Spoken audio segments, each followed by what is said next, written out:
ሰላም እንዴት አላችሁ ውድ የሜሎክ ቲዩብ ተከታታዮች። ይህ ሜሎክ ቲዩብ ነው። በሜሎክ ቲዩብ እውነተኛ ታሪኮች፣ ልብ ወለዶችና የሳይኮሎጂ መጽሐፍቶች ይነበባሉ። አብራችሁን ቆዩ። ሰብስክራይብ ማድረግ እንዳትረሱ። ፋሚሊ ቤተሰብ ይሁኑ። መልካም ቆይታ። ዛሬ ታዳኛዋ ልዕልት የሚለውን የልብ ወለድ ትረካ 7ኛ ክፍል ይዘንልዎት ቀርበናል። መልካም ጊዜ። ዳኒ ማጉዌር ማት ላይ አፈጠጠ። አንዳች ነገር ከዓይኑ እንደሚያገኝ አፈጠጠበት። በእርግጥ ዳኒ ስለ ዲዲየር ሃኖይ ግድያ እንደ ማንኛውም ሰው የፈረንሳይ ተወላጅ ያውቃል። በቴሌቪዥን አይቷል፣ ጋዜጣም አንብበዋል። ሆኖም ስለ ሚስቱ የተባለው ወደ ሀገሯ ራሻ ሸሽታለች ሲሆን ስለ መደፈሯ ደግሞ ምንም አይነት መረጃ የለውም። ለማት ዴይሊ ብዙ ካለ በኋላ ምንም አይነት ክርክር፣ ተቃውሞ ከየትኛውም የፖሊስ ክፍል አልቀረበም በእርሷ ዙሪያ አለማት ስለ ሴትዮዋ ብዙ መረጃ እንደሌለው ቀጠለና፣ ሆኖም አንዳንድ ፍንጮች እንደሚሉት ገዳይ እሷንም እንደተደፈረች ነው። ለዚህ ደግሞ ዋና ምክንያቱ ጉዳዩን በቅርበት የተከታተለውና በቦታ ያየው መርማሪ ማችና ኤሪና ልክ እንደሌሎቹ ሟቾችና ሚስቶቻቸው ተፈጥንገው መታሰራቸው ነው። ችግሩ ግን ይህቺ ሴት የለችም፣ ሄዳለች፣ ሙሉ መረጃ እንዳናገኝ አለ በቁጭት መንፈስ ማት ዴይሊ። አዎ ሄዳለች፣ እንደ ሌሎች ሳይሆን እንደ ዘበት ወደ ሀገሯ ራሻ ሲል ለማስተባበል ሞከረ ዳኒ። ሆኖም አለማት በጥርጣሬና ተስፋ በቆረጠ ስሜት፣ ወረቀቱ ይላል፣ ግን እውነታው ምን ያህል ነው? እዛ ያሉ ፖሊሶች ምን ያህል በሙስና እንደተዘፈቁ ይታወቃል አለ ዳኒ። ከት ብሎ ሳቀ፣ ግን ሳቁ ውስጥ ጭንቀት ይደመጣል። የአንድ ልጅ ጀክስ ገዳይ እዛው ከሆነና ድርጊቱን ከቀጠለ ሌላ ሞት፣ ሌላ ችግር ያመጣል። ለዳኒ በስራው ላይ ያሰበና እንዳይሆን ተመኘ። ሴቶችስ በህይወት ይኖሩ ይሆን? እነሱም ከሞቱ ሌላ የሰው ደም በዳኒ እጅ ላይ አለ። አይሁን ሲል ዳግም ተመኘ። ለማት የነገረው ሁሉ ትክክል ነው። ማንንም ማሳዘን አይፈልግም። እውነቱን ነው። ከመስሪያ ቤቱ ፈቃድ ውጪ ለብቻው የሚወስነው ነገር የለም። ቀጠለ። ተመሳሳይ ሰው ወንጀሉ እንደፈጸመ እርግጠኛ መሆን አንችልም። ስለ ሰር ስፒስ ሄንሪ ባላቅም ዲዲየር ሃኖይ ግን ብዙ ጠላቶች አሉት፣ ሞቱን የሚመኝ አለ ዳኒ። እርግጠኛ መሆን እንደማንችልም አምናለሁ። ለዚያም ነው ከእንደገና ጉዳዩን ማየት ያለብን። ዳኒ እያልኩ ያለሁት የሶስቱንም የግድያ ወንጀል ከእንደገና እንመርምር ወይም ባለው ላይ እንቀጥል ነው። በግሌ ግን ውስጥ የሚሰማኝ ጉዳይ ገዳይ 2-3 ሳይሆኑ አንድ ብቻ ነው፣ ተመሳሳይ። ያንን ደግሞ በቶሎ ልንይዘው ይገባል። መጠጋት አለብን፣ ማነፍነፍ ይገባናል አለ በቆራጥነት መንፈስ። ዳኒ ማጉዌር ሰከንዶች አሰበና በተቻለኝ መጠን የስኮትላንድ ፖሊስ ጋር እና የፈረንሳይ ፖሊስ መምሪያ ደውዬ አዲስ ነገር እንዳለ አጣራለሁ ብሎ ለማት ነገረው። ተስፋ በሚሰጥ የንግግር ለዛ። ማት በአባቱ ባያዝ ኑሮ ጉዳዩ ላይ ትኩረት አይኖረውም ነበር። ምንም እንኳ የእሱና የእህቱ ቢተዋቸውም ባያሳድጋቸውም፣ ግን ማት ፍትህን ማየት ፈለገ። አሁን ምን ልታደርግ ነው ብሎ ጠየቀ ዳኒ። ወደ አሜሪካ ልትሄድ ነው? አከታተለ ጥያቄውን። ወደ አሜሪካ ምን ልፈጥር? ነገርኩህ፣ ገዳይ እዚሁ ፈረንሳይ ነው ያለው። ወደ ኒስ በ6 ሰዓት ከምሽቱ ሄዳለሁ። ሴንት ትሮፔዝ ደግሞ በ10 ሰዓት ደርሳለሁ አለ ማት። ዳኒም ማት ተጠንቀቅ፣ ማፊያዎቹ በዲዲየር ሞት እጃቸው ካለ ህይወትህን ልታጣ ትችላለህ ሲል መከረው። ፈጽሞ ከማፊያ ጋር የተያያዘ ነው ማለት የለብህም። ይህ አይነቱ ጉዳይ የአባል የሰነፍ መርማሪዎች መላምት ነው አለና መለሰ። በአሁኑ ሰዓት አንተም እኔም ማን እንደሆነ አናቅም። ሚስተር አቶ ዳሊ የመረጃ ምንጮች ወይም ደግሞ ጋዜጦች የሚሉት ደግሞ በሙሉ የሚታመን አይደለም። በተጨማሪ አንተ ያልከው የወንጀል ግጥጥሞች ቢኖርም ቀጠለና፣ የፈረንሳይ ፖሊስ መምሪያ ደግሞ ማንንም ማስጠጋት አይወድም፣ በተለይ አሜሪካኖችን አለ ዳኒ እጆቹን እያወናጨፈ። ስለዛ አታስብ፣ አሳምኜ እንዲተባበሩኝ ያደርጋለሁ አለ ማት። በዛው ቀን ከሰዓት በኋላ ማት ከሚስቱ ጋር ሊዮን አየር ማረፊያ ሚስቱንም ሲሰናበታት ሙሉ ፈገግታ ለማሳየት ይጥር ነበር። ከሳምንት በኋላ እዚሁ ከአንቺ ጋር ነኝ የኔ ማር፣ ከዛም ውድ ስጦታዎችን አመጣልሻለሁ እሺ እያለ ለማሳመን ሞከረ። አልፈልግም፣ ምንም ስጦታ ታምጣ አለች ራኩኤል በቁጣ። እኔ የምፈልገው የፍርድ ቤቱን ጉዳይ አብረኝ እንድትጋፈጥ ነው። ብቻዬን አልችልም፣ ገንዘብም የለኝም። በቬርሊ ከጠበቃ ጋር ቀጠሮ አለን። በዛ ቦታ እንድትገኝ እፈልጋለሁ አለች በቁጣ። እሱም ግን እኔ ውድ የዲዲር ሞት ሲላት እሱ ዕዳችንን አይከፍልም ብላ ተነጫነጨች። ተናገርኩ ማት፣ ወይ ማክሰኞ ቤትና አሊያም አትምጣ ጭራሹ። ዳኒ ከሚስቱ ጋር በአልጋው ላይ ጋደም ብሎ ያንሰላስል ጀመር። ቀኑን እንዴት አሳልፍከው የኔ ውድ? ክሌን ጠየቀችው። የአሜሪካዊ ቀጥሮህ ነበር፣ ምን ፈልጎ ነው? አከታተለችው ለመስማት እንደፈለገች በሚያስታውቅባት አይነት። ምንም አልነበረም። ሰውየው የሚዲያ ሰው ነው። ለመስሪያ ቤታችን የጥንታዊ ፊልም ሊሰራ ፈልጎ ነበር፣ ግን አለና ዋሻት። በሀሳቡም ከእሷ ጋር ከተዋወቀ ጀምሮ የመጀመሪያ ውሸት ሲል ወንጀለኝነት ተሰማው። በዛ ምሽት ክሌን ስትተኛ ዳኒ ግን አይኑ እንደፈጠጠ ስለ አንጀላ ጄክስ ሲያስብ ነበር። ስለ እሱ መጥፎ ስሜት አለሽ? ጥያቄ ያቀረበላት። እሱን ተወኝ ማት። አሃ፣ ስለዚህ መጥፎ ስሜት አለሽ ማለት ነዋ ደግሞ ጠየቀ። ሄለን ሳቃለችና ክፋትን ማየት ያበቂ ነው። ዲዲየር የኔ አልነበረም፣ እኔም የሱ። እኔም ቁሜ የሚቀር አይደለሁም። ጊዜ ሰጠኝ ሌላ ሰው፣ አገባሁ። ሆኖም የሆነውን ስሰማ በጣም አዘንኩ። በሰው ልጅ ላይ ሊሆን የማይገባው በእርሱ ላይ ስለሆነ አለች። አየት አደረጋትና አንድ ነገር ተገነዘበ። ለሰው ሩህሩህ መሆኗን። ይህቺ ሴት ዲዲየር እንዲሞት አትፈልግም። ስለዚህ ከሱ ሞት ጋር አትገናኝም ብሎ ሁሉንም በዚህ መልኩ ፈተሸ። ሉሲን የመርሳት በሽታ ስላጋጠማት የራሷንም ስም ትዘነጋለች። ፓስካል የተንደላቀቀ ግሪካዊ ስላገባች የዲዲየርን ሞት ከመጤፍ አልቆጠረችውም።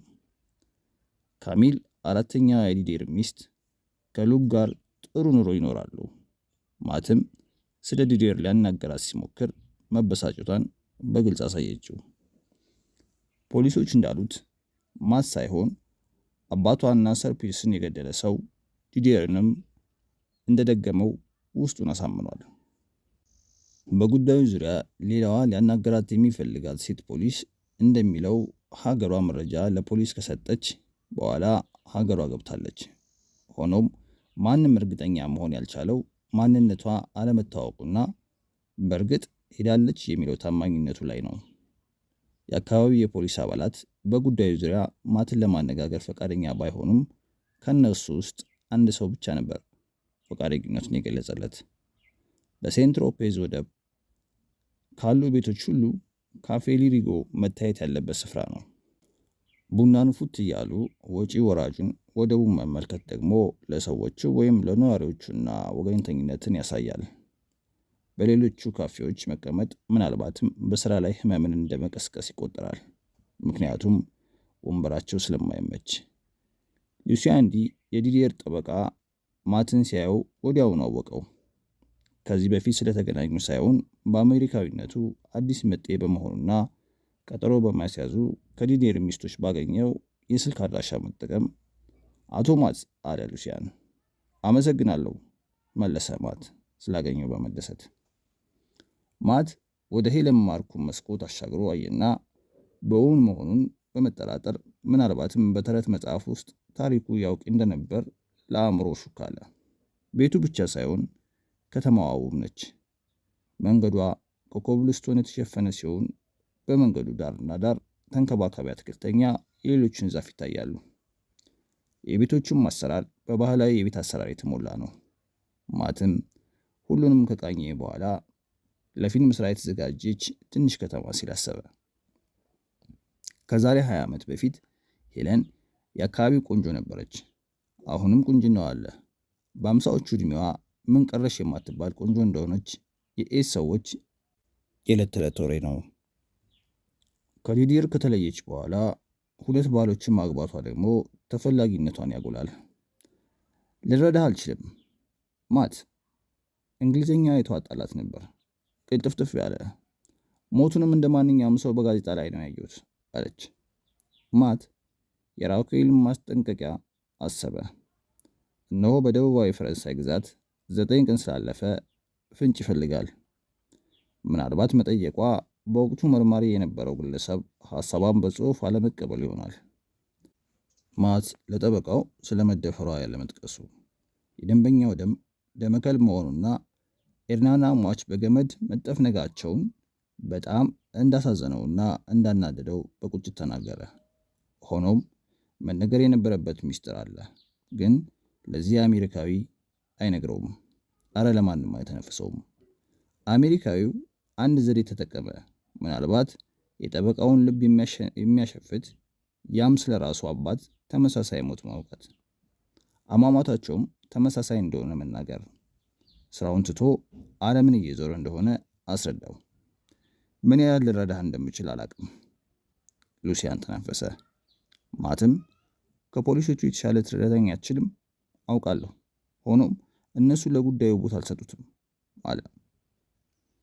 የሉሲያን ፊት ወዲያውኑ ጠቆረና በዚህ ጉዳይ አልቻሉም፣ አልተሳካላቸውም ይመስለኛል። ገዳይን ሊያገኙት አልቻሉም። እኛ ፈረንሳዮች ደግሞ ሽንፈታችንን መቀበል ያቅተናል፣ በተለይ በአሜሪካውያን። እንዴት ልርዳ ታዲያ አለ። ማትም ወረቀትና እስክሪብቶ አውጥቶ ሐሳቡን በመሰብሰብ ስለ ኢርና የሚያውቀውን ጠየቀው። ምን ለማወቅ ትፈልጋለህ? ለፖሊስ ሁሉን አስረድቻለሁ። እንደተደፈረች፣ አካሏ በስለት እንደተሞነጫጨረ፣ ግን ምንም ትኩረት አላደረገም አለ ጠበቃው ተስፋ በቆረጠ ቃና።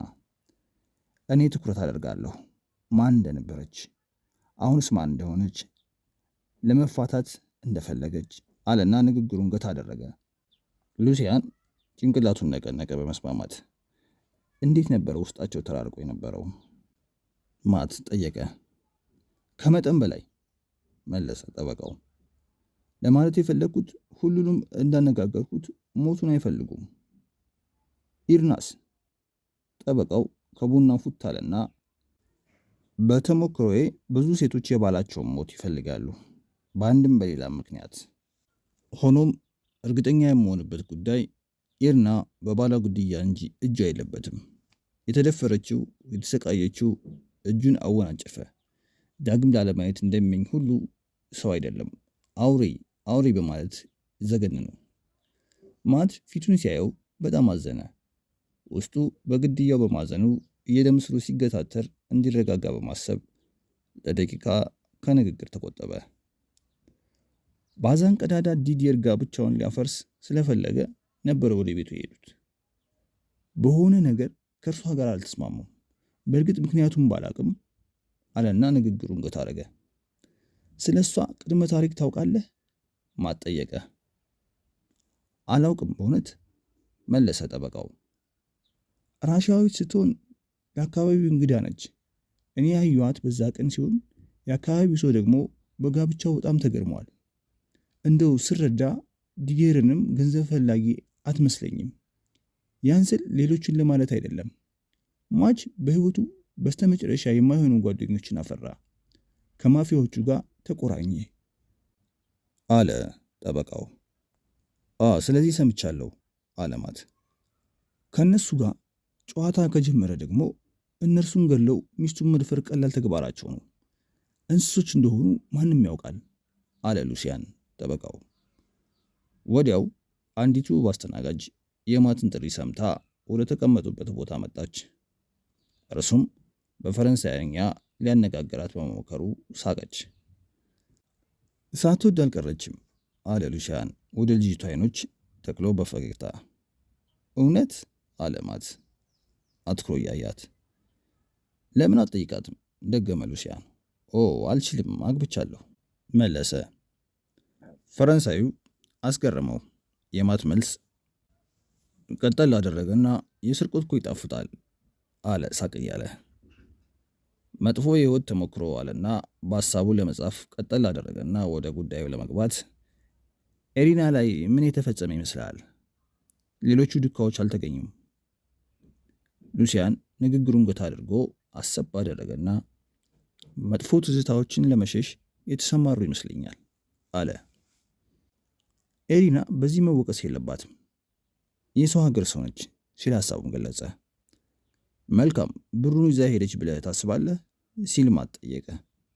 ሉሲያን ወይም ጠበቃው በመገረም አትኩሮ ማትን አየውና አይደለም፣ ማንም አያውቅሳትም።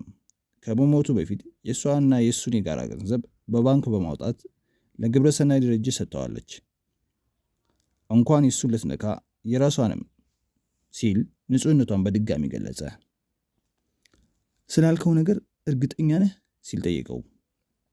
በጣም ሲል በኩራት ተናገረ። ቀጠለናም የድርጅቱ ስም ራስ አሞንዴ ሳይሆን አይቀርም አለ። ድርጅቱ በህፃናት በአፍ ላይ የሚመጣውን ቀዶ ጥገና በማድረግ ቀዳሚ ተግባሩ ነው አለ ሉሲያን። ዳኒ ማጉዌር ተሽከርካሪውን ያለ ቅጥ አፈጠነው። በቁርጭምጭሚቱ ላይ ያለው ህመም ከመንዳት እንዳያስተጓጉለው በመፍራት በዓለም አቀፍ የፖሊስ ጽሕፈት ቤት የተሟላና የተደራጀ የስፖርት ማዘውተሪያ ነበር። ሆኖም ዳኒ የስፖርት ልምምድ ማድረግ የሚመርጠው በሩይ ዴላ ፔክስ ነበር። ለዚህም መሰረታዊ ምክንያቱ ዘውትር ከስራ ባልደረቦቹ ጋር ላለመገናኘት ነው። ከስራው ውጪ የዓለም አቀፍ የፖሊስ ጽሕፈት ቤት ባልደረቦች ማግኘት አይሻም፣ ሰልችተውታልና። ለሱ ዋና ነገር በጽሕፈት ቤቱ ውስጥ የአይአርቲ የስራ ክፍልን በአግባቡ ማገልገሉ ነው። ሌላው ለዳኒ በቢሮክራሲና በስግብግቦች የተሞላ ነው። ከዚህ በላይ የጽሕፈት ቤቱ ትላልቅ መስኮቶች ከፍተኛ መጨናነቅ ያለበትን የአውራ ጎዳናዎችን በማሳየታቸው የዘወትር ትዝታው የሆነችውን የፈረንሳይ የፍቅር ታሪክ፣ የስነ ህንፃና የጣፋጭ ምግብ ትዝታዎችን ይቀሰቅስበታል። ከዚህ የትዝታና የሰቀቀን ህይወት ነፃ የሚሆነው በሰኞ ምሽት ላይ ሲሆን ማትን ማግኘቱ ደግሞ ናፍቆቱን ያጠናዋል። ምንም እንኳ ለዘመናት የዘለቀ ቁርሾ ቢኖሩም በእርግጥ ዳኒ ማጉዌር ማዴልን ይወደዋል። በተለይ ታማኝነቱን፣ ተጫዋች ቧልተኛ መሆኑንና ቁም ነገረኝነቱን። ዘወትርም በተንኮል እሱን እንዳያጠቃው ይመኛል። ሁለተኛው ማት ከስራ ሲባረር ዳኒ ያስብ የነበረው አንድ ነገር ነበር። ያም በጀክስ ጉዳይና ከዛ ጋር በተያያዘ በተለይም ከነፍስ ግድያ ጋር ባለው ግንኙነት። በሂደት ግን በደስታና በፈንጠዝያ በሴንት ትሮፔዝ አስጠርቶት ስለ ኢድና አይኑ ህፃናት ማሳደጊያ ድርጅቱ ልገሳ ማዋሏንና ሌላም ነገር ሲሰማ መንፈሱ ተረጋጋ። በመቀጠልም ስለ ጉዳዩ ባንክሮ ለማጣራት ልቡ ተነሳሳ። ከግንቦት እስከ ታህሳስ የተፈጸመው ጋብቾች፣ የሴት ልጅ ደፈራ፣ አሰቃቂ ግድያ ወንጀሎች በተከታታይ መፈጸም ከሶስቱ መበለቶች ጋር መገናኘቱና ለህፃናት ማሳደጊያ ድርጅቶቹ ማውረሳቸው ተገጣጠሙበት። ያንን መመርመሩና መፈተሹ ለሱ ዋጋ ያለው ተግባር ሆነ። ሰኔና ሰኞ እንዲሉ የፖሊስ መምሪያው ምክትል አዛዥ ሄነሪ በ30ዎቹ የዕድሜ ክልል ውስጥ ሲሆን ራሰ በራነቱና ዘውትር የማይፈታው ፊቱ ተደምሮ የዋዛ ፈዛዛ ለመሆኑን ያሳብቅበታል። ያ ደግሞ ለዳኒ ስለ ዓለም አቀፍ የፖሊስ ጽሕፈት ቤት ሲያስብ መልካም ስሜትን አይጭርበትም። ዳኒ ሳቅ ጨዋታን ይወዳልና። ለዳኒ የጽሕፈት ቤቱ ሰራተኞች በተለይ እንደ ሄነሪ ያሉት ሰዎች አምባገነን ጉረኞችና ትዕቢተኞች ናቸው። በተቃራኒው እሱ ስለ ራሱ የነበረው አመለካከት ደግሞ ቻይ፣ ታጋሽ፣ ከሰዎች ጋር የሚግባባ ነፃ ሰው እንደሆነ ማሰቡ ነው። እውነታው ግን ሄነሪ ሸርክሚዝ ስልጣኑን ያገኘው በስራ አፈጻጸም በመሻሉና በአገልግሎት ዘመኑ ብዛት ነበር። የየትኛው ሀገር የፖሊስ መምሪያ ነው የእኛን እርዳታ የጠየቀው ሲል ሄነሪ በመኮሳተር ዳኒን ጠየቀው። በኃላፊነት መንፈስ ዳኒም በእኔ በኩል በቀጥታ የመጣ ጉዳይ ከየትኛውም ሀገር የለም፣ ሆኖም ከግል ምንጩ ከአንዳንድ መረጃዎች አግኝቻለሁ። በዚህ ጊዜ ምክትል አዛዥ ሄነሪ አይኖቹን በማቁረጥረጥ የግል ምንጭ አለ። አዎ ጌታዬ ሲል መለሰ ዳኒ ማጉዌር። በመቀጠልም እንደሚያውቁት የጽሕፈት ቤቱ ዋና የሥራ ድርሻ መረጃን በአባል ሀገራት ላይ ለፖሊስ መምሪያዎች ማቀበልና የተጠናከረ መረጃ ልውውጥ ማድረግ ነው። ስለሆነም ጌታዬ፣ ይህ ወንጀለኛ ከመዳፋችን ከወጣና ለሌላ ወንጀል ከተዘጋጀ ስራችንን ውስብስብ አያደርግብንም? ሲል በትዝብ ጠየቀ። ችግር የለም፣ አንተ እንዳልከው የእኛ ሚና መረጃን ለአባሎቻችን ማቀበልና የመረጃ ልውውጥ ማድረግ ነው። በተጠየቅን ጊዜ በዚህ ጉዳይ ስለ ወንጀለኛው መረጃ ማቀበል ብቻ ነው የሚኖርብን ሲል ሄነሪ ነጎድጓዳማ ድምፁን ተናገረ። በዚህ ጊዜ ዳኒ ለብቻው ይህንን የቢሮውን ግድግዳ እንደሚያናግር ግድግዳው ላይ አይኑን ተክሎ በስኮትላንድ ያርድ የስኮትላንድ ፖሊስ መምሪያ የተፈጸመውን ጉዳይ አስታወሰ። ከአሁኑ ጉዳይ ጋር በመመሳሰሉ እየተገረመ ዋና መምሪያው ዊላንድ ድሪ የወንጀል ምርመራውን በሂለር ግድያ ወንጀል ላይ ሲያደርግ በሚገርም ሁኔታ የዳኒን ስልክ ነበር በመረጃነት የተቀበለው። እርግጥ ነው ትሪስሊን ሄነሪ ሀገሩን ለቃ ነበር። ባለስልጣናትም የት እንዳለች መረጃ አልነበራቸው። ሆኖም ማንኛውም ጉዳዩን እንደፈለጋት አላዩም። ምንም እንኳን ከ80 የሚበልጡ ተጠርጣሪዎች ቃለመጠይቅ ቢደረግላቸውም አንዱም ተጠርጣሪ በፕሪስ ግድያ አልተከሰሱም። በጉዳዩ ዙሪያ ዋና መምሪያ ድሪው እንደገና ፋይል መክፈትና ወንጀሉን መመርመር አልፈለገም። ምክንያቱም በወቅቱ አንድ ፈረንሳዊ የፊልም አክተር በመንደር ውስጥ ወንበዴ ተገድሎ ስለነበር የመርማሪው ሐሳብ ወደ እሱ ዞረ። ዳኒ ስለ ጄክስ ገዳይ የወንጀሉን መሸሸግ ባስታወሰ ጊዜ የዊላርድ ድሪው ለዚህኛው ጉዳይ ትኩረት አለመስጠትን ተገነዘበ። ምክንያቱም እሱ ያስበው ነበርና። የሽንፈቱ ስሜት በአእምሮ ሲያቃጭል ልክ በቁስሉ ላይ የጨው አንኳር እንደተደረገበት ተሰማው። አንገበገበው፣ ቆጨው። የፈረንሳይም የፖሊስ መምሪያ ለጉዳዩ ትኩረት በመስጠቱ ምላሹ እጅግ ፈጣን ነበር። ለዳኒ ደውል በሰጠውም የስልክ መረጃ በማፌዝ ጉዳዩ ከለንደን የነፍስ አጥፊ ቡድንና ወይም ደግሞ ከኤልኤ ጋር በማቆራኘቱ ትዝብት ላይ ጥሎታል። የማት መረጃንም የተሻለ ሆኖ ቢያገኙትም የፈረንሳይ ፖሊስ መምሪያ በጉዳዩ ላይ ግን ጥልቅ የሆነ ምርመራ ማድረግ አልፈለገም። ምክንያቱም የወንጀሉ ውስብስብነት ብዙ ቦታና ግለሰቦችን ማካተቱ አሰቃቂነቱ ተስፋ አስቆርጧቸዋል። ሳይታወቀው ስለ ወንጀሉ ሲያስብ በጀርባው ላቡ ተንቆረቆረ። ከእግር ጥፍሩ እስከ ራስ ፀጉሩ ነዘረው። ከወዲህ ወዲያ ሲንቀሳቀስም ሆነ ቁጭ ሲል ሐሳቡን ሁሉ በወንጀሉ ላይ ሆነ። እርግጥ ነው የፈረንሳይ የፖሊስ መምሪያ ዳተኛ ነው፣ የእንግሊዙ ደግሞ አያገባኝም ባይ። ግን ልክ ናቸው። የሶስት ሰው የነፍስ ማጥፋት ወንጀል ለመምሪያዎቹ የማስጠንቀቂያ ደውል አይደለም? የዓለም አቀፍ የፖሊስ ጽሕፈት ቤት የመረጃ መረቡ ዓለማችን ላይ ካሉት መረጃ መረቦች እጅግ ዘመናዊና ትልቁ ነው። የተለያዩ የእጅ አሻሮች፣ የፎቶ ስብሰቦች፣ የተፈላጊ ሰዎች ስም ዝርዝር፣ የዘረመል ሳምፕሎች፣ የጉዞ ዶክመንቶች አሉት። የጠፋና የተሰረቁ የጉዞ ዶክመንቶች መረጃ ብቻ ከ12 ሚሊዮን ያልፋሉ። ሆኖም ከብዙ ድካምና ጥረት በኋላም ዳኒ የነ ጃክሰን የወንጀል አይነት መረጃ ሊያገኝ አልቻለም። የሶስቱን ሬሳ ቢያስመረምርም ስለ ጉዳያቸው ምንም አይነት ፍንጭ ሊያገኝ አልቻለም። ሆኖም በአእምሮ ውስጥ አንድ ጥያቄ ጫረ። ያም አንድ ገዳይ ቢሆን ኖሮ ለምን አንዱን ገድሎ ሌላውን ለመግደል ረዘም ያለ ጊዜ ወሰደበት? ለምንስ የግድያውን ቦታ የተራራቀ አደረገው? በተገዳዮቹስ መካከል ምን ልዩነት ነገር ፈጸመ? ራሱንስ ለመሸፈን ምን ተጠቀመ? ዳኒ ነፍሰ ገዳዮችን በተመለከተ ሁለት ነገር ያውቃል። አንደኛው ከገደሉ በኋላ በዚያን አካባቢ እንደማንኛውም ሰው ተንቀሳቃሽ ሲሆኑ፣ ሌሎች ደግሞ ከገደሉ በኋላ ዱካቸው የማይገኝ። ስለዚህ የሶስቱ ሰዎች ገዳይ ከሁለቱ አንዱ ቡድን ውስጥ እንደሚሆን አመነ። ሌላው ዳኒን ግር ያሰኘው ነገር የማት የምርመራ ካርቦን ኮፒ ላይ የተገኘ ውጤት ነው። በውጤቱም ዲዲየር አይኑንና አንድሪው ጃክ የተገደሉበት በስል ነገር በመሆኑ ሲሆን፣ ፒርስ ደግሞ አእምሮ ወይም ደግሞ ጭንቅላቱ ተቀጥቅጦ ነበር። ከሄሊና ጃክስ ቤት ጌጣጌጥ ሲሰርቅ ከነዲዲየር አይኑን ቤትም ምንም አልጠፋም። ምንም እንኳ የመኝታ ክፍሉ ወይም ደግሞ የመኝታ ቤቱ ከበሩ ጌጣጌጦች ቢሞላም ስለ ጄክስ የዘረፋ ጉዳይ ምን ይባላል? በተዳከመ ስሜት ተሽከርካሪውን አፈጠናት። የልብ ምቱም የዛን ያህል ፈጠነች። ይህ በእንዲህ እንዳለ ማት ወደ ሎስ አንጀለስ እየተመለሰ ነበር። በሚቀጥለው ሳምንት አንዱን ቀን ዳኒ እንደሚደውልለት ግልጽ ነበር፣ ስለ እያንዳንዱ እንቅስቃሴና መረጃን ለማቀበል። እንዴት ቀልድ ነው! ዳኒ ምንም አይነት መረጃ የለውም ከ3 ሰው ግድያ በስተቀር። 3ቱ ሰለባዎች አንድሪው ጃክ፣ ስሪፕስ ሄሌን እና ዲዲየር አኑይ። 3 ሀገራት፣ 3 የጠፉ ሚስቶች፣ አንጀላ ጀክስ፣ ትሬሊ ሄለን እና ኢርና።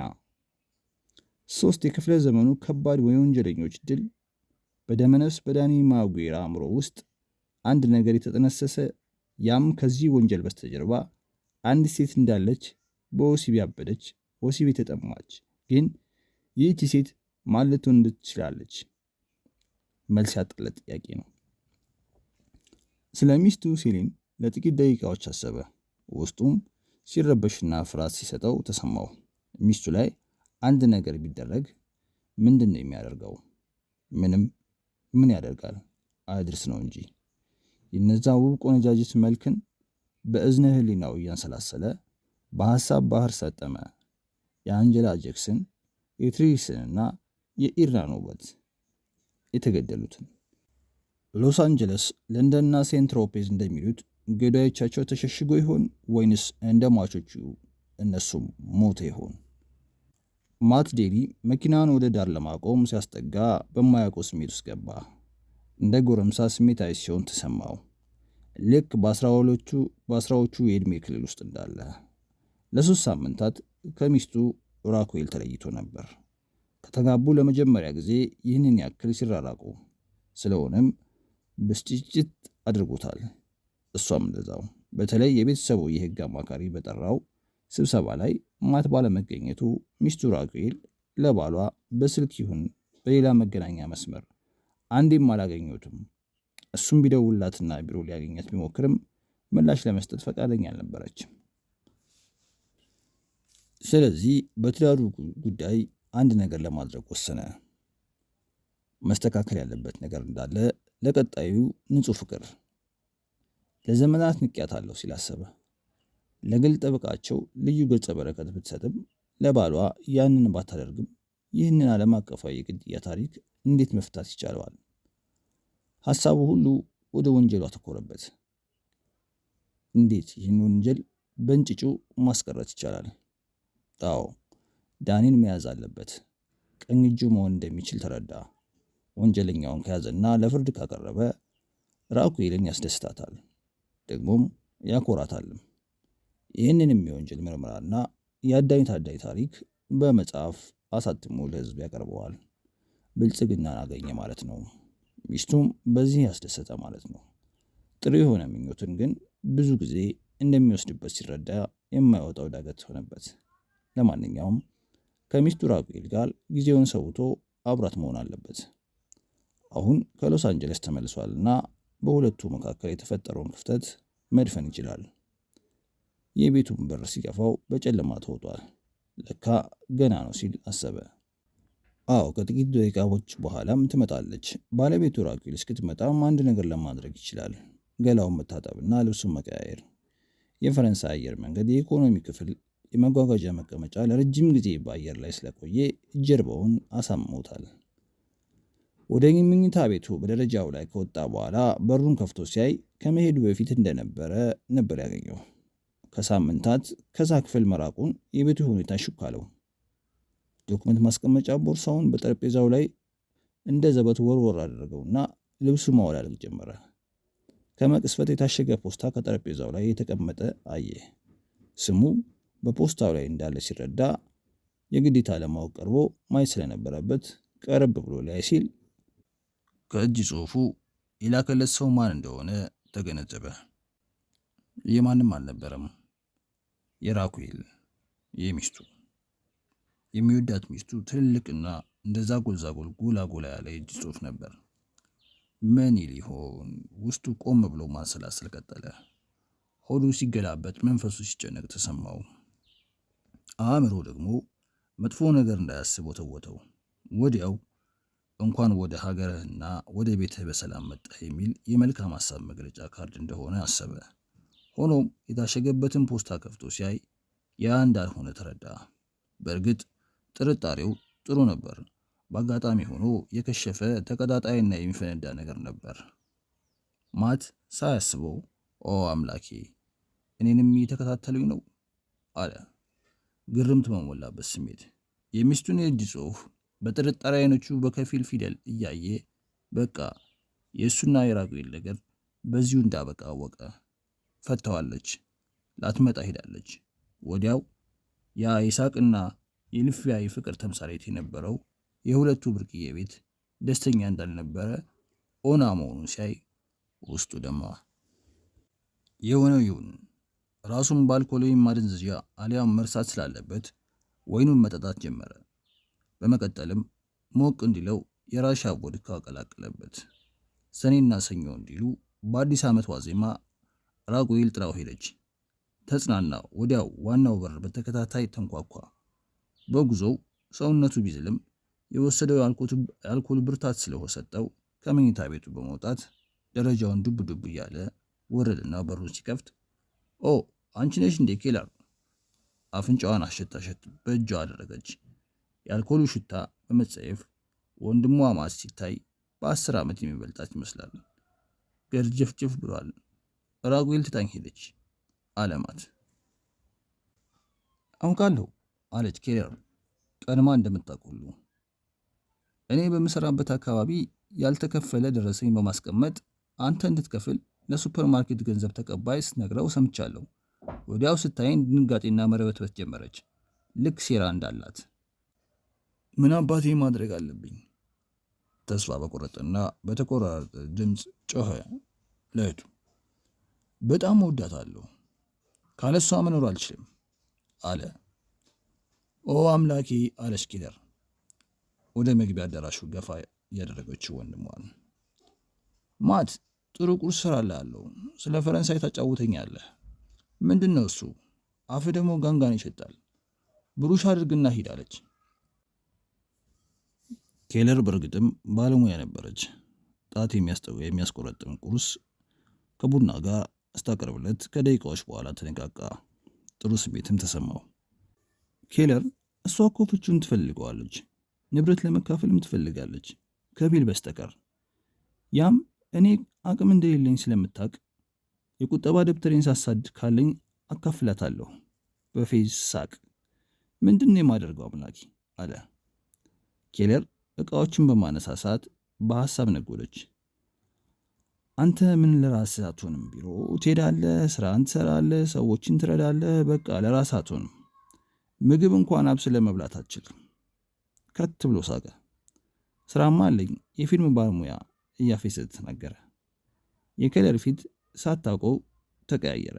የፌዝ ንግግሩን በመረዳት እንዴት ነው እየበረታህ ነው? ፈረንሳይ እንዳሰብካት ነች? ጥሩ ነበር። አይኑ ያኔ ተቆለቆለ፣ መነቃቃቱን በሚያሳብቅ መልኩ።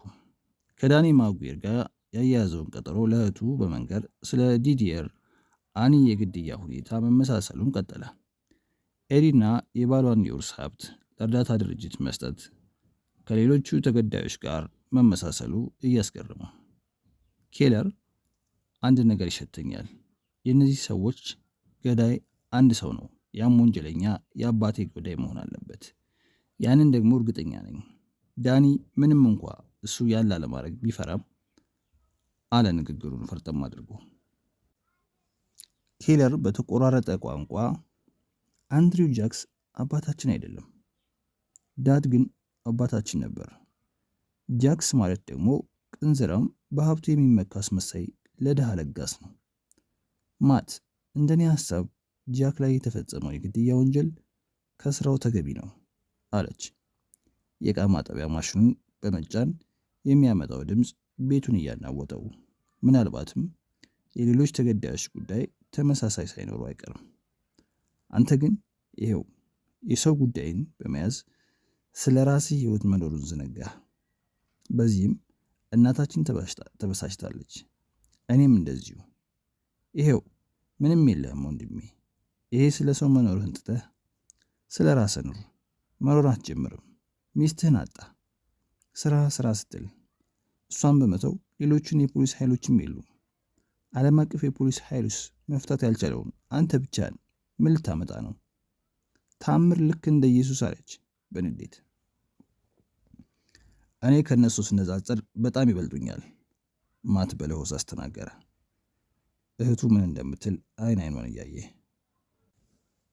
ያለችው ሁሉ እውነት እንደሆነ በማወቅ ፍቺው እንዳይፈጽም ቢንቀሳቀስ ቤቱና እንደ ድሮ ቢሆን በተመኘ፣ ግን ሚስቱ የቆረጠች መስሎታል። በሌላ በኩል ገዳዩን ከዳኒ ጋር ለማገናኘት መስራቱን ፈልጓል። የሚወስደውን ጊዜ ሲያስብ ደግሞ ሌላ ራስ ምታት ፈጠረበት። ስልኩ ጮኸ። በሁለቱም አእምሮ ውስጥ ደዋዩ አንድ ሰው ነበር። ራጉኤል። ተረጋጋ፣ ኬለር ተናገረች። ምንም መጥፎ አትናገራት፣ አታልቅስም። እጁ እየተንቀጠቀጠ ስልኩን በማንሳት ሄሎ አለ። ድምፁ የተቆራረጠ ሆኖም ለዛው የደስታ ነበር። ሌላ ግድያ ተፈጽሟል። ትናንት ምሽት ሆንግ ኮንግ። የኛ ሰው ነው። ተመሳሳይ ደፈራ ከሰውነት ማቁሰል ጋር ሀብታም ሰለባ አለ ዳኒ ማጉዌር የግድያው መመሳሰል በዝርዝር እያብራራ። ማት ለደቂቃ ጸጥ አለ። ለደቂቃዎች ጉዳዩን ሁሉ እያንሰላሰለ ገዳዩ በሚገርም ሁኔታ ተግባሩን ቀጥሏል። በፍጥነትና በቅልጥፍና ይህንን ተግባር ለ1 ዓመት ያህል ቀጥሏል። ተግባሩም ራሱን የቻለ ታሪክ የመፍጠር በማህበረሰቡ ዘንድ የዕለት ከዕለት መወያያ ርዕስ ሆኗል። ከ10 ዓመት በኋላ ጉዳዩ ዓለምን እንደሚያነጋግር ተሰማው። ልክ እንደ ሁለተኛው የዓለም ጦርነት። ማት በሀሳብ ጭልጥ አለ። ይህ ነገር እኔ ላይ እንደማይፈጸም እርግጠኛ ነኝ አለ ለራሱ። ሴቷ የት ነች? የዳኒ ማጉዌር ድምፅ ስህተት የሌለበት እንደሆነ አሰበ። ያ ደግሞ ጥሩ ነው። የሆንግ ኮንግ ፖሊስ ሴትየዋን በጥብቅ ቁጥጥር ስር አድርጓታል። ጉዳዩ የያዘው ሰው የሥራ ባልደረባ በመደወል በሌሎች ሚስቶች ላይ የሆነውን ነገርኩት አለ ዳኒ። ሚስቱ የትም አትሄድም ከቤቷ ውጭ። ማት አይኖቹን በግድግዳው ላይ ተክሎ ጸጥ አለ። ማን ነው? ኬለር ጠየቀች። ራጉኤል አይደለችም። ደገመች ጥያቄዋን። ኦ አይደለችም፣ ማት መለሰ። ተመለሺ፣ መሄድ እፈልጋለሁ። ዕቃ ልታዘጋጅ ነው? ኬለር ተስፋ በቆረጠ ቃና ጠየቀችው። ያልኩህ ምን እንደሆነ ተረዳህ? ማት ወደ እህቱ ተጠግቶ ግንባሯንና ጉንጯን ሳም አደረጋት። አዎ እህቴ፣ ይሄ ቀደም ብዬ የተስማማሁበት ጉዳይ ነው። ከሆንግ ኮንግ እንደተመለስኩ ሌላ ስራ ልጀምር ቃል ገባልሻለሁ። ወደ ኤርፖርት በመኪናሽ ልትሸኝኝ ትችያለሽ አላት። ከሷ መልስ በጉጉት እንደሚጠብቅ ሕፃን ልጅ። ሆንግ ኮንግ ማት ዴሊ ከዚህ ቀደም እንዳያዝ ነበረች። ራሱን እንደ ዓለም አቀፋዊ ሰው አድርጎ ነው የሚያስበው። ልክ እንደ ጄምስ ቦንድ ሳይሆን እንደ ራሱ። ዋና ደካማነቱ ደግሞ ብዙዎች እንደሚሉት በልብስ ማመን ነው። በባህል የተጠፈነገ ኋላ ቀር ነው የሚሉም አሉ። ከተማ አይደለም ይባላል። በእርግጥ ከልጅነቱ ጀምሮ የሚያውቀው ሰዎች እንደሚሉት ሳይሆን ያደገው በትንሽ ከተማ ሲሆን ለብዙ ጊዜ የኖረው በኒውዮርክ፣ በአውሮፓና በደቡብ አሜሪካ ነው። በሀያዎቹ እያለ በተለይ በሆንግ ኮንግ ከተማ እውነተኛ መደምደም ይታይበታል። በማዕከላዊ የገበያና የንግድ ማዕከል ረጃጅም ህንፃዎቿ የሆንግ ኮንግ ኒፕቱን አስመስለዋታል። ላንኩ ፎንግ የምሽቷ ጨረቃ ከተለያየ ሀገር በመጡ ሰዎች በመታየቷ ውበት ፈንጥቃለች። በራቁት ዳንስ ከሚታዩት ጉብሎች ጋር እነዚህ የውጭ ዜጎች አስረሽምቹ ሲሉ ላያቸው ዓለም ነገ ነች የምታበቃው ያሰኛል። ለከተማዋ ህይወት አልባሳት፣ ለማት ደግሞ ስለ ቬኒስ ያስታውሰዋል። ሲያስበው ቬኒስና ሆንግ ኮንግ ለሱ ተመሳሳይ ናቸው።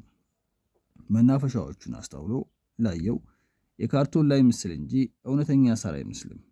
በኒውዮርክና በለንደን ሱቆች በሰዎች መጨናነቅ ይታያል። በሆንግ ኮንግ ግን ያ አይታይም። የማት አጠቃላይ መንፈስ በዚህ የተነሳ መልካም ስሜት ተሰማው።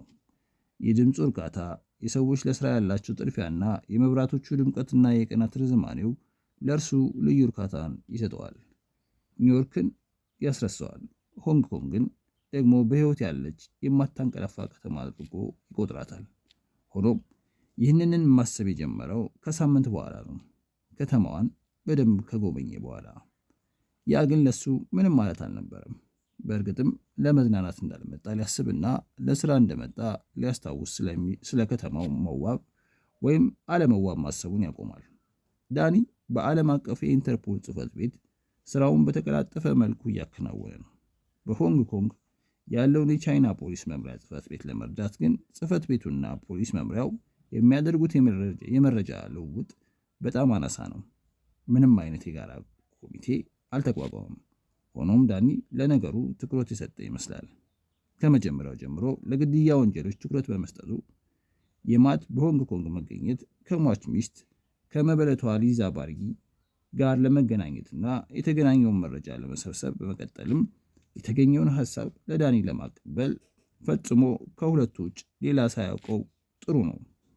በእርግጥ አለማት ለብቻው ለአእምሮ የሚነገድ በሚመስል መልኩ ኃላፊዎቹ ከማህበረሰቡ ጋር ለዚህ ምርመራ ግንኙነት እንዳለኝ ካወቁ ሳይውሉ ሳያድሩ እጄን የፍጥኝ አስረው ወደ እስር ቤት ይቀጡኛል።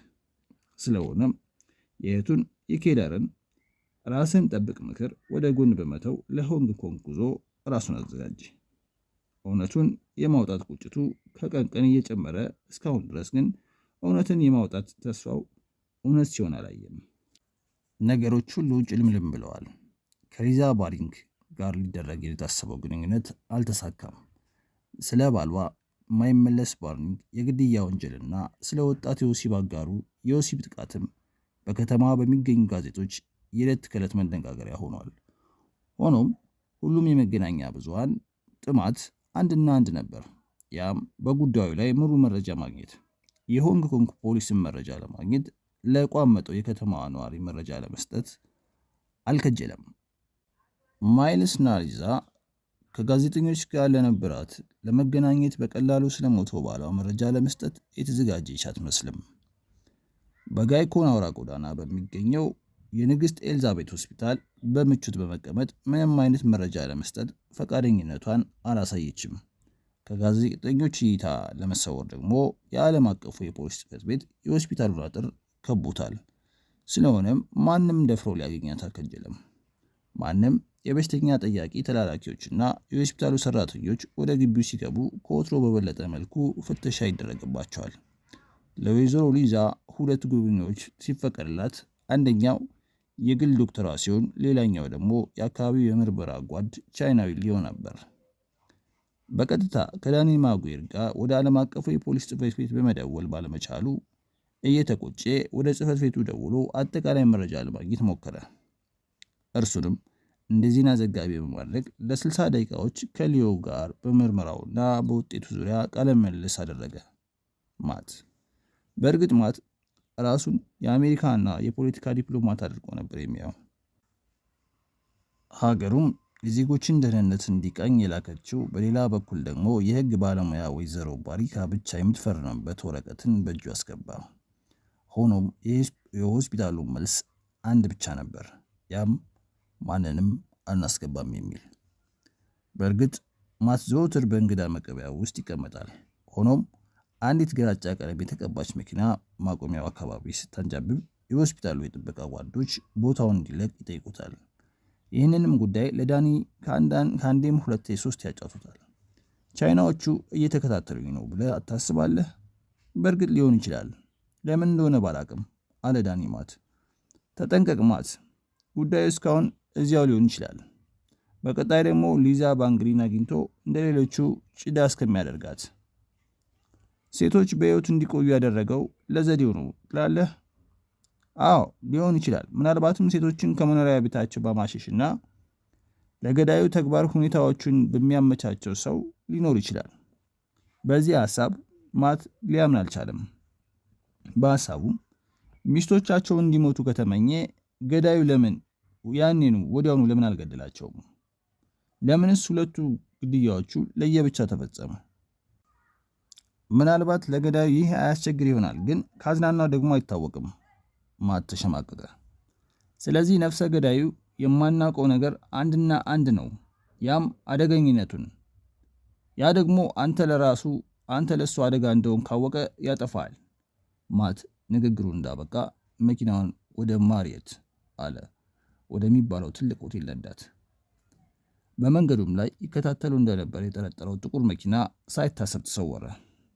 አልፎ አልፎ በሆንግ ኮንግ ይህንን አይነት ስሜት ብልጭ ይልበታል፣ ወይንም በመንገድ ላይ አሊያም ደግሞ ሊዛ ባሪንግ ባረፈችበት ሆስፒታል አካባቢ።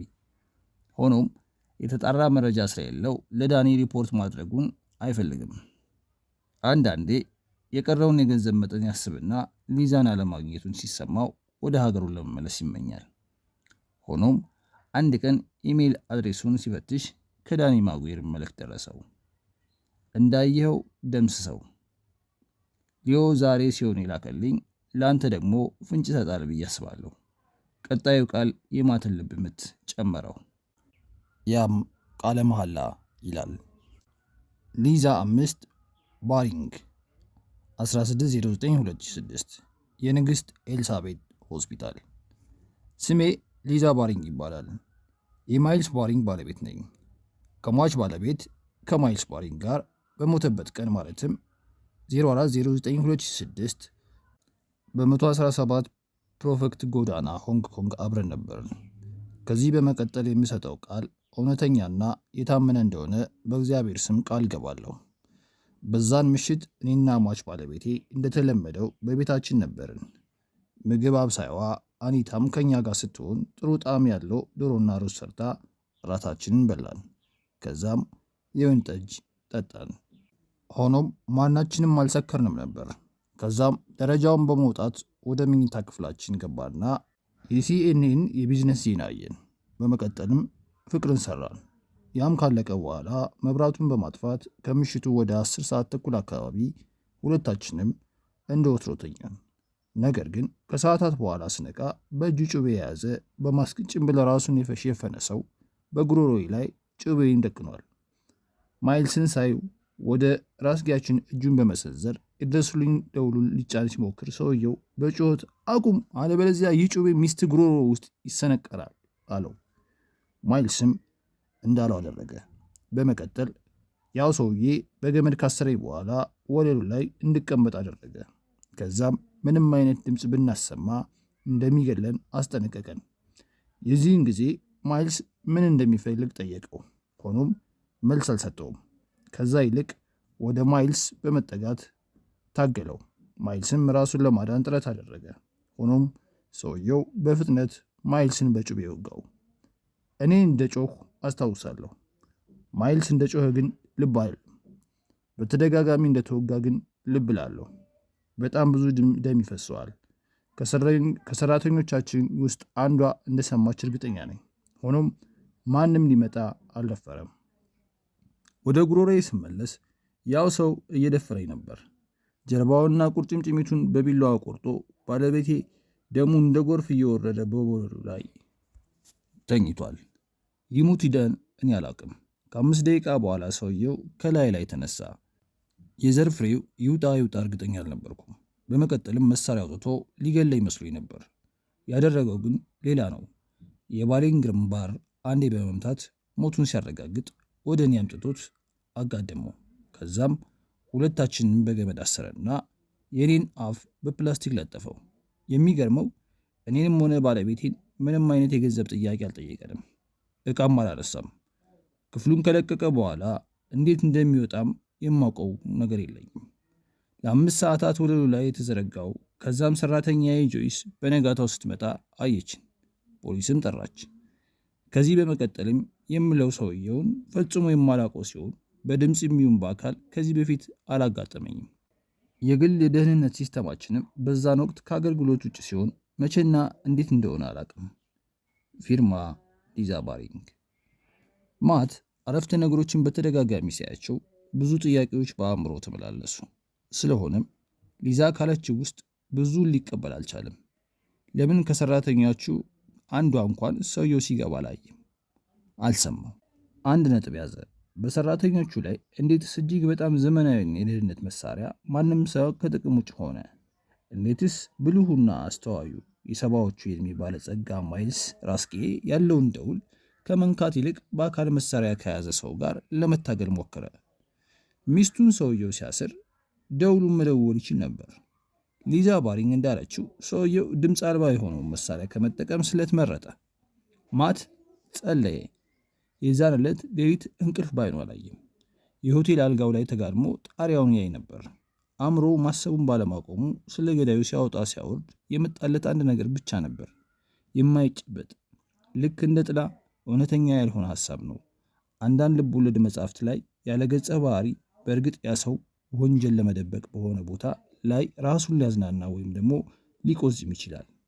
ሊዛ ባሪንግ ይህንን ሰው ታውቋለች፣ በስም ሳይሆን በሩቁ ሆኖም ከሱ በተሻለ መልኩ። ምክንያቱም ተሻሽቷታል። ድምጡን ሰምተዋለች፣ ጠረኑንም አሽተዋለች። አንጀላ ጄክስም፣ ትሬሲ ሄንሪን፣ ኢሪክና አይኑንም እንደዚሁ። ለእሱ ሰውዬ እንደ ሙት መንፈስ ሲሆን ለእሷ ትክክለኛ ሰው ነው። መቀጠል አለብኝ። ሊዛ ባሪንግን ማግኘት አለብኝ፣ አለበለዚያ እሱ ያገኛታል። መርማሪ ሊዮ አይኖቹን ለአፍታ ከደነና 10 ቆጠረ። የምዕራብ አውሮፓን ሴቶች እምብዛም አይወድም። ጨቅጫቃ፣ ቅልብልብና ጭምት አይደሉም ይላል። ማይልስ ባሪንግም ለምን ስርዓት ያላትን ቻይናዊት የትዳሩ አጋር አላደረገም ብሎ አሰበ። ያ ደግሞ ለስራው መቃናት ጥሩ ነበር፣ ስራውን ስለሚያቀልለት። በተኮላተፈ እንግሊዝኛ ለምን እንደሆነ ደጋግሜ ነግሬዎታለሁ፣ ሕይወቱ አደጋ ላይ ሊሆን ይችላል አለ ሊዮ ለወይዘሮ ባሪንግ። ሆኖም ወይዘሮዋ የእሱን ንግግር ከመጤፍ ሳትቆጥር እቃዎቿን ሰራተኛዋ ጆይስ ባመጣችላት ሻንጣ መሸካከፏን ቀጠለች። ዶክተር እንዳሰናበታት በማሰብ ያለ ሜካፕ ውበቷን የሚያሳብቀው ውብ ፊቷ ሐር ከመሰለው ፀጉሯ ጋር ተደምሮ ቁመተ መለሎነቷ ታክሎበት በቁንጅና ውድ ልብሶቿ ላያት እውነት ታሳስተለች ሳይል አይቀርም። መርማሪ ሊዮ ወይዘሮ ሊዛ በ30ዎቹ የዕድሜ ክልል እንደሆነች ያውቃል። ሆኖም ሲያያት በ10ዎቹ የዕድሜ ክልል ያለች እንጂ እውነትም የ30ዎቹ አልመሰለችውም። ሰው ኑሮን ይመስላል አይደል የሚባለው። ለጉዳዩ ትኩረት በመስጠትህ ሳላደንቅ አላልፍም አቶ ሊዮ አለች።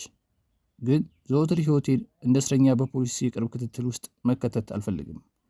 ያስፈልግሻል ወይዘሮ ሊዛ። እኔ ግን አንተ ብትልም ለእኔ ማሰብህን ብረዳም ያን አልፈልገውም አለች። ነፃ መሆንን ነው የሚሻው። በሰጠችው መልስ ቢደሰትም መርማሪ ፊት ላይ ብስጭት ታየ። ይሄ ለአንቺ ደህንነት ብቻ አይደለም። ከዚህ በፊት ልክ እንዳንቺ ተመሳሳይ ወንጀል ተፈጽሟል። ያ ደግሞ በእኛ ብቻ የሚታወቅ ሳይሆን በዓለም አቀፉ የፖሊስ ጽሕፈት ቤትም የቅርብ ክትትል የሚደረግበት ነው አለ። የእኛም ሚና ከዚህ በኋላ ተመሳሳይ ድርጊት እንዳይፈጸም ወንጀለኛውንም አድኖ መያዝ ነው። የሊዛ ፊት ድንገት ተለዋወጠ። በእርግጥ የምትለው ይገባኛል። ያንንም ዲቃላ በሕግ ፊት ሆኖ ማየት ከማንም በላይ ምኞቴ ነው። ጌታዬ፣ ዳግም እንደዚህ አይነት ተግባር መፈጸም የለበትም፣ ማቆምም አለብን። የሆነ ሊፈጸም የሚፈልገው ነገር ካለና ያንን እኔ ከደረስኩበት ለእናንተ ከማሳወቅ ወደ ኋላ አለም። ሆኖም ያ እስኪሆን ድረስ ዝም አይደለም። እስከዚያው ድረስ ግን ሙሉ ጤነኛና ብርቱ ስለሆንኩ ከሟቹ ባሌ ጋር አሳልፈው እንደነበረው በባሌ እጅግ በደህንነቱ በሚታወቀው መዝናኛ ስፍራ እንዳሳልፍ ይፈቀደልኝ። እግረ መንገዴንም ከጋዜጠኞች እይታ እፎ ይላለሁ አለች ወይዘሮዋ። ወዲያውኑ መርማሪ ሊዮ ቀጥ ብሎ ቆመና አዝናነው ሊዛ፣ ይህንን መፍቀድ አልችልም አለ። ከ15 ደቂቃ በኋላ ጥቁሩ ሊሙዚን ወደ ቼክላፕኮክ የአውሮፕላን ማረፊያ ይዟት ሊሄድ በሆስፒታሉ በር ላይ ተገተረ። ሊዛም ስለዛ የእሷ የደህንነት ይጨነቅ የነበረው ቻይናዊ የፖሊስ መርማሪ ማሰቧን ቀጠለች። እንደ እሷ ሀሳብ ቢሆን ሊያቆያት ፈልጎ ነበር፣ አልቻለም እንጂ። ሆንግ ኮንግ ለራሷና ለባሏ ማይል ብዙ ነገር ሆኖ የጋዜጠኞቹ ጭቅጭቅ ቁም ስቅሏን አሳይቷታል። ከዚህም ነፃ መሆን አለባት። በሰሜናዊ የአውሮፕላን ማቆሚያ የባለቤቷ ልዩ የአውሮፕላን ደንበኛ ቆሟል። G6 በሊዛ አይን ላይ እንባ ቀረረ። ባሏ ያንን ይፈልግ ነበር። ያለሱ ደስታና ኩራቱ ነውና። እንኳን ደህና መጣሽ መቤቴ አለ ፓይለቱ። ኩሪክ የረጅም ጊዜ ደንበኛው ባለማጣቱ ደስ እያለው ስለሆነው ነገር ሁሉ ልባዊ ሐዘኔን ስገልጽ መርዳት የሚችለው ነገር ካለ አለ። ሊዛ የሚያስብላት ሰው በመኖሩ እየተጽናናች ጀርባው መታ መታ አድርጋ አመሰግናለሁ ክሪክ፣ አሁን የሚፈልገው ይህንን ስፍራ መልቀቅ ብቻ ነው አለች። ችግር የለም መቤቴ፣ ራስዎን ያረጋጉ፣ ቀጣይ እኛ ነን የምንነሳው አለ። ራስሽን አረጋጊ አለች። ሞተሩ ሲነሳ እኔ እዚህ በምቾት ስቀመጥ ባሌ በምድር የለም ብላ በሐዘን እንባዋ ዱብ ዱብ ማለት ጀመረ። ፈጽሞ ስለሱ ማንሳት እንደሌለባት ለራሷ ቃል ገባች። ተመልሶ እንደማይመጣ ስላወቀች ባሏ አብራት በነበረ ጊዜ ያሳለፈቻቸው ጊዜያት ታወሷት። ከነዚህ ውስጥ አንዱ ከቻይና ባንክ ጎን ያለው የባሏ ቢሮ ወለል ብሎ ታያት። መስኮቱ ይከልላት እንደሆነ አጥብቃ ዘጋችው። ሆኖም ባሏን ያ አላደረገውም። በሁሉም ቦታ አለና በእጅ የሚነካካው መቀመጫ፣ ከጎኗ ሆኖ የሚያወራው ነገር ሁሉ በዝነት ሊናው መምጣቱ አላቆመም። አይኗን የሚያያት ነገር ሁሉ መጣባት። እናም ከፍቅር ከሀብትና ከደስተኝነት ውጪ ምን ስራ ሰራ? ወይኔ ምስኪኑ ባሌ ብላ ማልቀስ ቀጠለች። ማንንስ በደለና? ማይልስ እኔና ራሱን ከማስደሰት በስተቀር ማንንም አላሰቃይም። መልስ ያጣችለት ጥያቄ ነው። ባሏ ለእሷ ጥሩ መሸሸጊያ እንደሆነ ለመርማሪ ሊሆን ነግረዋለች። ቢያንስ እሷን የሚፈልጓት ተልካሻ ጋዜጠኞች ማምለጫ እንደሚሆን በውድ ባሏ ዙሪያ ጥያቄ እንዳያነሱባት። ለእሷ ግን ህይወት እስር ቤት በመሆኗ ቁጭት አለች። ገና ተዝናናዋ አለሜን ቀጨው በምትልበት ወቅት ሌላ ጋዜጣ ወይ የሰው ድል። አይኖቿን እንደከደነች በሀሳብ ጭልጥ አለች። በእርግጥ ትዝታ ሳይሆን ህልም ነበር። ጣሊያን፣ ደስታ፣ ደሳስ የሚሉ የባህር ዳር አሸዋው በሀሳብ ነጎደች። ፓሲኒዮ ፈረንሳይ አካባቢዎቹ ሁሉ በጣም ያምራል። ሆቴሉ አሮጌ ቢሆንም ለየት ያለ መሆኑ ለእሷ ትርጉም አለው። ደንበኞቹ የድሮ ባላባቶች ሲሆኑ በሀብት የተንደላቀቁ እንደሆኑ ሁኔታዎች ያሳብቃል። ፍቅር እንደምትች ሁኔታሽ ያስታውቃል። ይህን ይወዳላት። ግልጽነቱን ወደደችው።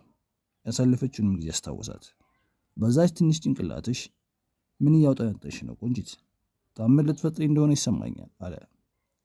ይህንን የሚነጋገሩት በዋና መዋኛ ቦታ ሲሆን ፀሐይዋን መጥለቅ ሁለቱም ባንክሮ ይከታተሉ ነበር። ገና ብዙ እንዝናናለን፣ አንተ ብቻ ራስን አረጋጋ አለችው። ጣሊያናዊው ወጣት መጠጥ ቀጂ በችኮላ በመምጣት የሁለቱንም ብርጭቆ በአልኮል ሞላው። ቆንጆ ጸጉረ ዘማ ቅልብልብ አይን አለው። ለደቂቃዎች አረፍት ተሰማት። ባሏ ማይልስ የሚያውቁባት መስሏት እንዴት እንዳዝናናት ስሜቷ ሹክ ቢላትም ከሌላ ሰው ጋር በሆኗ ለባሏ ታማኝነቷን ከመሞቱ አለመጠበቁ ረፍት ነሳት። ሰውየው ግን ከእሷ ይልቅ ፈንጠር ብሎ ከልጁ ጋር ቼዝ ከሚጫወት ሰውዬ ላይ ነበር ትኩረቱ። መጠጣቸውንም እንደጨረሱ ወደ መኝታ ቤታቸው ሆቴል ጉዞ ቀጠሉ። እንደገቡም በሩን ዘጉትና ልብስ ማውላለቅ ጀመሩ።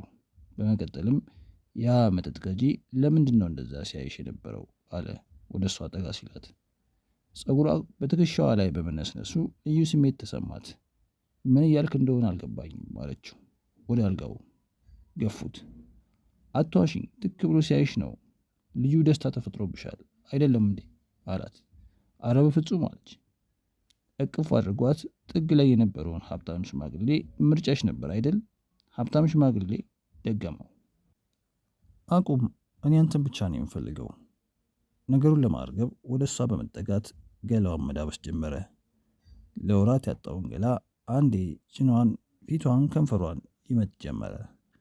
እባክሽን አንዴ አስደስችኛለ በስሜት የጦዘችውን ሴት። እሷ ግን ጭልጥ ብላ ተኝታ ነበር። ከቆይታ በኋላ ስሜቷን ሲያጤን እንደተኛች ተረዳ። ስለዚህም ካልጋ በመውረድ ቴኒስ መጫወቻውን በማለፍ ወደ ሰራተኞች ማረፊያ መራና ሁለት ያንኳኳ። በሩም ተከፈተ። ያቆምን ይመስለኛል። አዎ አቁመናል አለች አዲስ አስተናጋጅ። እባክህን አሁን ከአንተ ጋር መነጋገር አልችልም፣ ሂድ። የሴቷ ድምፅ። አንዴ ብቻ ሙሉ ወጪ እችላለሁ ነው ያለ። የጥንዶቹ ማረፊያ የሆነው በሆቴሉ በስተሰሜን ያለው ቦታ ልዩ እንደሆነ ሁኔታው ያሳብቃል። በአንድ ጎኑ ትላልቅ ዘሮች ሲከቡት፣ በሌላ ውቅያኖስ ጋርዶታል። ሌሊዛ ግን ያ ብቻ በቂ አልነበረም። ዙሪያዋን ከሰራተኞች ሌላ በህግ አስከባሪዎች ተከባለችና ያ ምስኪን ቻይናዊ ፖሊስ በአንክሮ ነግሯታልና ያ ሁሉ ጥበቃ ሊደርስባት ከሚችለው አደጋ ጋር ሲነጻጸር እዚህ ግባ የማይባል አልሆነም። ከአደጋው ጎን ለጎን የጋዜጠኞቹ ኩቢያ ሌላ ችግር ነው። መረጃ በሌለበት እንዲህ የሆነ ፍንጭ ቢገኝ ደግሞ ሊሆን የሚችለው ሌላ ነገር ነው። የባሰ ጥድፊያ፣ ሌላ ጣጣ ነው። የቻይና የጋዜጠኞች ቡድን ወጣቷ የሟች ሚስት ላይ ማተኮራቸውን አልተውም።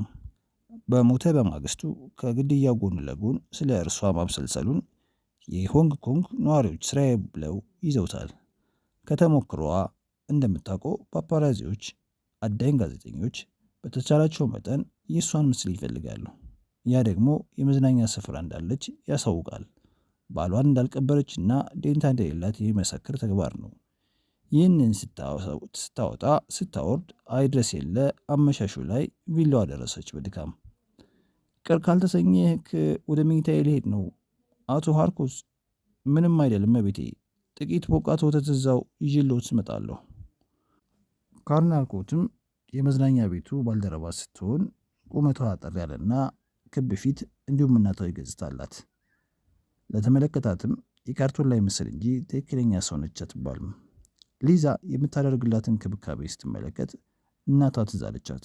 አመሰግናለሁ ሃርኮት አለች። መኝታ ክፍሏ አምሮ ደምቋል።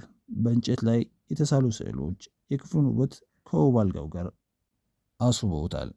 በባንኮኒው በኩል ያለው በር በመከፈቱ ከውቅያኖሱ የሚመጣውን ድምፅ አጉልቶ ያሰማል። የእሷና የባሏ ምስልም በጠረጴዛው ላይ ተለጥፏል። መምጣታቸውን በሚያሳብቅ መልኩ ዞሮ ስትል የሰው ጥላየች። ፊቱን ግን በትክክል አላየችም። እንግዳ ሰው ወደ መኝታ ቤቷ ውስጥ ዘላ በመግባት ሲቃ ተነፈሰች። እርዳታ ስትል ጮኸች። ወደ እርሷ በመጠጋት እባክሽን አትውጪ፣ ልጎዳሽ አይደለም አለ። የሊዛ ድምፅ ግን ጩኸቱን አላቆመም። አረመኔ እርዱኝ። ያኔ ወደ እርሷ ተጠጋ። እውነት ልሻለሁ፣ ልጎዳሽ አይደለም፣ ላስቸግርሽ የምፈልገው ነገር ግን አለ አላት። ይህ ሲሆን ሃርኮት ድርጊቱን በመንቀጥቀጥ ትመለከታለች።